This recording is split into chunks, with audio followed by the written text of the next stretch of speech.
What up, spiritual bros, bras, brohims, bros, guys and girls alike? We can all be bros. Doesn't matter. We were having a conversation about that this morning. Can guys and girls be friends? That will be a video coming up.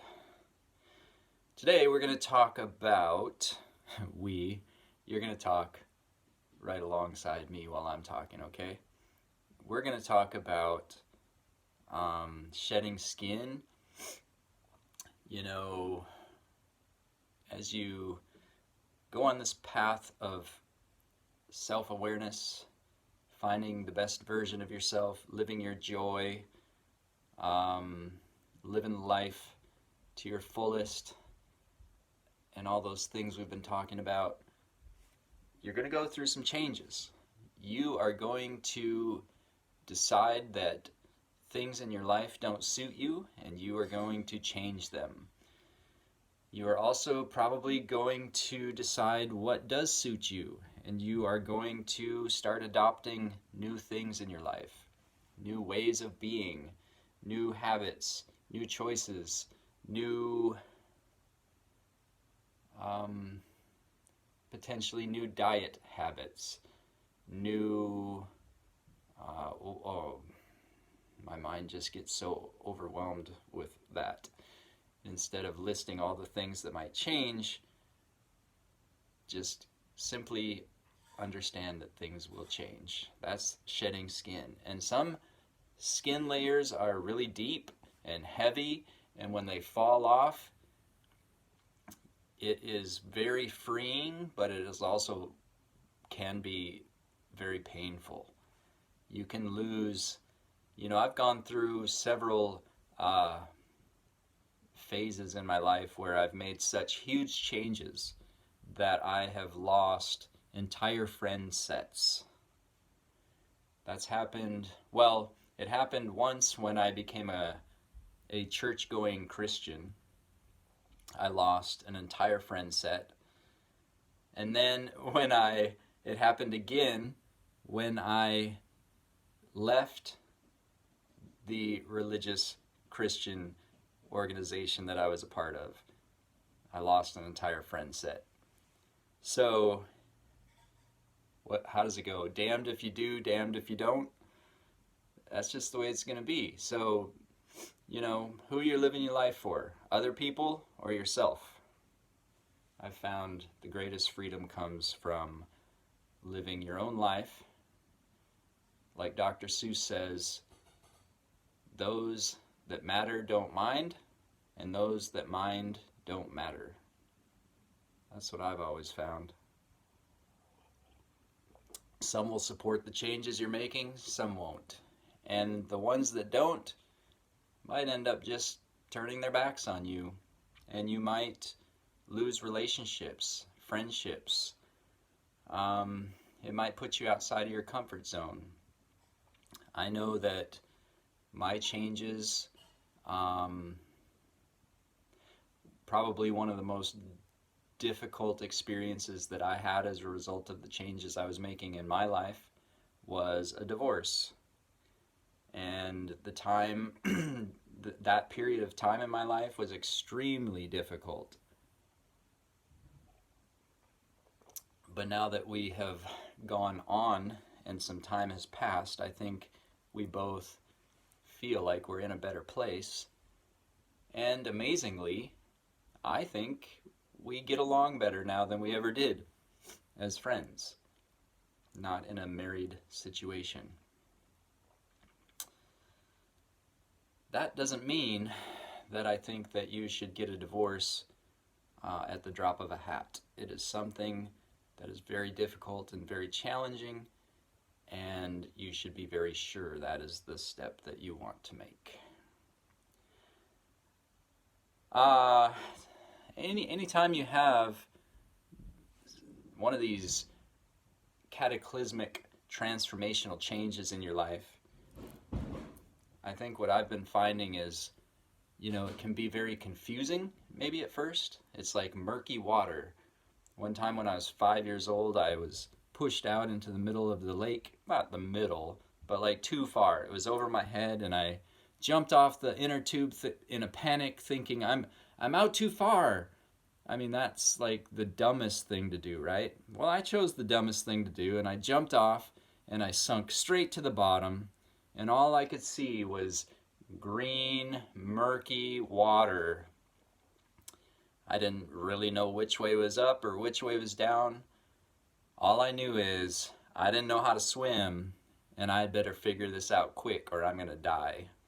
That's what my little five-year-old brain said. And so what did I do?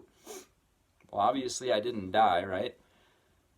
I felt the ground beneath my feet, and I started walking in the only direction I knew to walk, which was forward. And lo and behold, I managed to, rather than swim out, I just kind of walked my way out, and my head came up out of the water. And I got the worst headache I've ever had in my entire life, and felt so nauseous, and I thought I almost died. And I ran and I told my mom how I almost just died. And, you know, my little 5-year-old heart was just like shocked at the possibility of death. And it sort of surprised me because I don't know if my mom believed me or not. She was just like, "Oh, just come sit down, honey." Anyway, that's what I thought about when I thought about murky water. It can be like that. It can be like crazy, devastatingly nuts when you are going through this experience. But if you just keep walking, you can get out, and then you can see clearly. It's like murky water that just settles over time. It starts to clear up, things start to make sense, you can see through it. So, my message today is don't stop.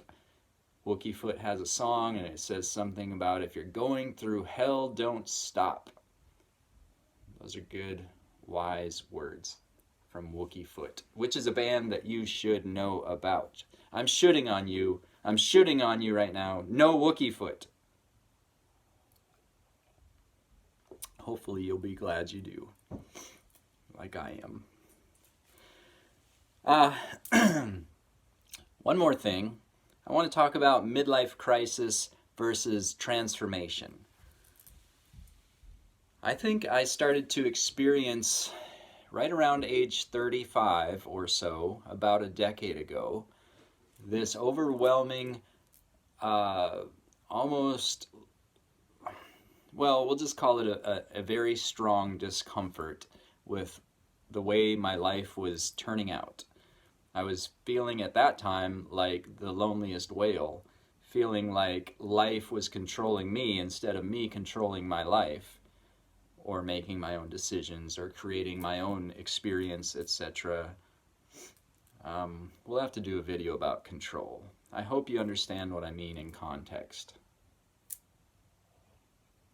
There's not much, if anything, that you do control, but I do feel like we can set intentions.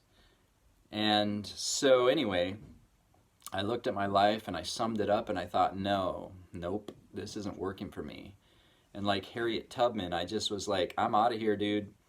That's exactly what she said. I'm out of here, dude. And she left slavery behind, and then she went back and rescued others.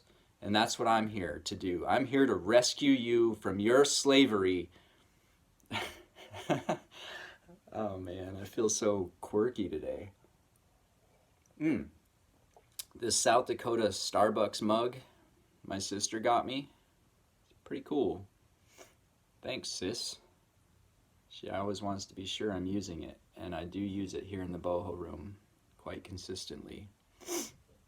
So anyway, people started to wonder if I might have been going through a midlife crisis back then. And, you know, the thing was, it was like I would go through these times of great struggle where I would start to to change the things and try to like wriggle myself out of the straitjacket that I had basically allowed myself to be put in, or maybe even put myself in. And then I would like shrink back because it was too hard, and I would go back to what was comfortable and what I knew. And then I would get uncomfortable with that again. My conscience would say, no, dude, no, it's not right. It's not you. It's not authentic. And then I would like try to like escape again. And it was kind of like I was stuck in this cage. It's interesting because I just happened to notice I have this picture here that I took this picture back kind of within that time frame. And it's all about me stuck in a cage. But you can see the top there is open, wide open. All I have to do is just stand up. I could get up and release myself from that cage any time I wanted to. I could just be like Harriet Tubman and be like, peace out, bro. Done. Harriet Tubman was so cool. I just found a Harriet Tubman book in the free library that I was walking by the other day, so I grabbed it. I'm going to read that very soon because I don't know all the details. I just know that her story inspires me. So anyway, I got about 3.5 minutes. I want to finish this thought about midlife crisis versus transformation. So a lot of people, I think, will go through this process of like realizing that they're not where they want to be in their life. They'll struggle with it. They'll like do all these crazy like just like freeing things to like break out of that cage they're in. And then some of them will be like, oh my God, what am I doing? This is crazy. I'm going through a midlife crisis. I need to go back to where it's comfortable. And they retreat and they return to their vomit, you could say, according to the Bible. They could return to their old ways and habits and just like spend the rest of their lives just simply, what's the word? Settling. Just settling for what they've been handed. And then they write a book about having a midlife crisis. And everyone reads that book and they think, oh, that's what I'm going through, and I need to just like realize what this is and just like return to what's safe. Well, then there's other people. Then there's the wild ones who are like, they probably say like, nah, brah, this isn't a midlife crisis. This is a freaking transformation. This is an awakening. This is a metamorphosis. And they continue trudging forward like they're in that murky water, and they just keep walking forward, and suddenly their head pops up out of the water and they can see clearly, and they realize that the changes that needed to be made were worth all of the pain that they had to go through to shed all of that skin. All of the things that they left behind were worth it, because now they're standing in the light and they realize that wasn't a midlife crisis. That was a transformation. And they write a book about transformation and change and metamorphosis, and they make videos called FSB and stuff like that. That's what I feel like has been going on for the last decade in my life. Not so much a midlife crisis, but more of a realization that I didn't want to live like that. And guess what? One of my favorite authors, he says, you don't have to live like that. And then he says it again, you don't have to live like that. You don't have to live like that. You don't have to live like that. You don't have to live like that.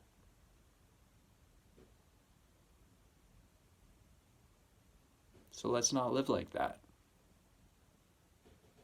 Let's have a full-on amazing experience in life. Let's live it. Let's live life fully and completely according to our terms. Take it by the horns. Create the change you want. Be the change you want in the world. Is that how Gandhi said it? Be the change you wish to see in the world. Change it. Change your world. Do it. Just get up today and do it. Yeah, not everyone's going to like it. You might lose some friends and some relationships along the way, but you're going to find yourself. That's the best thing. All right. Bye-bye.